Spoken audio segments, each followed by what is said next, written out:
എനിക്ക് ഒരുപാട് ഇഷ്ടമുള്ള ഒരു ഫിലിം മേക്കറാണ് വിജയകുമാർ. ആൾ എഴുതി സംവിധാനം ചെയ്ത് അഭിനയിച്ച ഉറിയുടെ 1 2 ഒക്കെ ഭയങ്കര ഫാനാണ് ഞാൻ.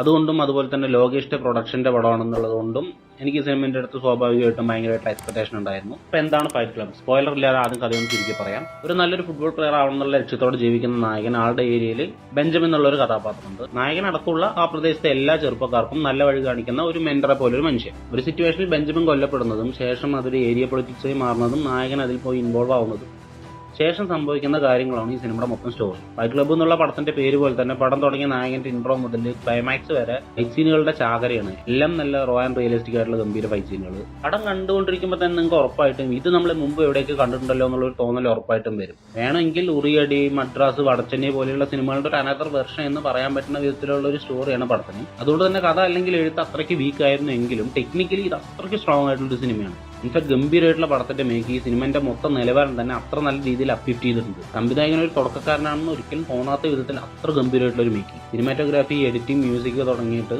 ടെക്നിക്കൽ സൈഡ് എല്ലാം പടത്തിന്റെ മൂഡ് അത്ര നല്ല രീതിയിൽ ക്യാരി ചെയ്തിട്ടുണ്ട്. പ്രത്യേകിച്ച് എഡിറ്റർ കൃപാകരൻ പടത്തിന്റെ ഏറ്റവും വലിയ പോസിറ്റീവ് അങ്ങേരായിരുന്നു.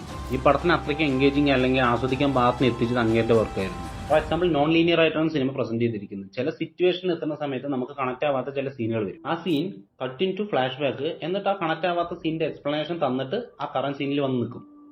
അത് ഭയങ്കര അടിപൊളി ഉണ്ടായിരുന്നു. നമ്മുടെ ഈ തല്ലുമാല സിനിമയിലൊക്കെ ഉണ്ടായിരുന്ന പോലത്തെ ഒരു പരിപാടി. അതേപോലെ തന്നെ ഫൈറ്റ് സീനുകളുടെ ആട്ടെ, എസ്പെഷ്യലി രണ്ട് സ്ഥലത്ത് ഫൈറ്റ് ചെയ്യുന്ന നായകനെ ഒരേ സീനിൽ കാണിക്കുന്ന ഒരു ഇന്റർകട്ട് പരിപാടി ഉണ്ടായിരുന്നു. അടിപൊളിയായിരുന്നു. അത് ഗംഭീരമായിട്ടുള്ള അത് കണ്ടിരിക്കാൻ തന്നെ അത്ര രസമുണ്ടായിരുന്നു. ആൻഡ് പെർഫോമൻസ്, നായകൻ വിജയകുമാർ, നായിക മോനിഷ മോഹൻ തുടങ്ങി പടത്തിൽ വന്നിട്ടുള്ള എല്ലാവരും ഗംഭീര പെർഫോമൻസ് ആയിരുന്നു. പടത്തിൽ എന്റെ ഫേവറേറ്റ് പെർഫോമൻസ് ശങ്കർദാസ്, അവിനാഷ് രഘുദേവ് എന്ന് പറഞ്ഞിട്ടുള്ള 2 ആക്ടേഴ്സ് ഗംഭീര പെർഫോമൻസ്. അതിലും അവിനാഷ് രഘുദേവൻ എജാതി പെർഫോമൻസ് ആണ് മനുഷ്യൻ. ഇൻഫാക്ട് ഈ പടത്തിലെ ബെസ്റ്റ് ക്യാരക്ടറൈസേഷനും ഒരു ഗംഭീര ക്യാരക്ടർ ആർക്കും കിട്ടിയിട്ടുള്ളത് ഇങ്ങനെ ചെയ്തിട്ടുള്ള ജോസഫ് എന്നുള്ള ക്യാരക്ടറിനാണ്.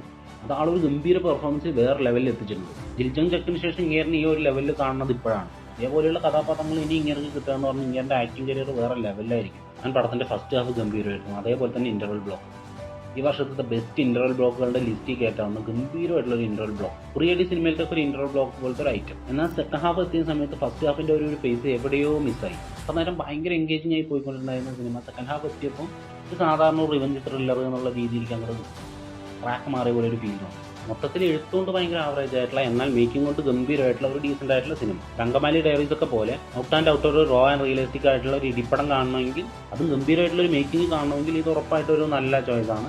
അല്ലാത്തവർക്ക് ഇത് വർക്കൗട്ട് ആവും എന്നുള്ള കാര്യത്തിൽ എനിക്ക് സംശയമുണ്ട്. എനിക്കെന്തായാലും എൻ്റെ എക്സ്പെക്ടേഷൻ ലെവൽ എത്തിയില്ലെങ്കിലും നല്ല രീതിയിൽ വർക്കൗട്ട് ആയിട്ടുണ്ട്.